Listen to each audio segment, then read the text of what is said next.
నమశివాయ నమశివాయ నమశివాయ.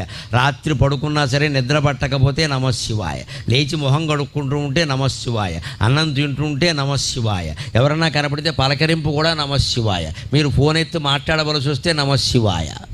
ఇంత ఇదిగా భగవన్నామాన్ని మనం సొంతం చేసుకుంటే అన్ని రకాల పాపాలు కాదు, సకల కర్మలు నశించిపోతాయి. అన్ని కర్మఫలాలు పోయి జ్ఞానం పొంది మోక్షం పొందుతాం. ఎప్పుడూ ఆనందంగా ఉంటాం. భగవన్నామస్మరణ అంత గొప్పది. అలా చేస్తేనే శివుడు కాపాడుతాడు. గమనించండి. ఇలా ఊరికే దండం పెట్టేగానే ఏం కాపాడాను? అలా అయితే అందరినీ కాపాడాలిగా.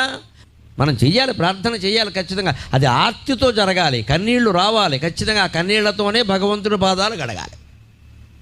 అందుకే రోజు ఇళ్లల్లో కూడా కులభేదం లేకుండా, స్త్రీ పురుష భేదం లేకుండా అందరూ దేవతార్చన చెయ్యండి.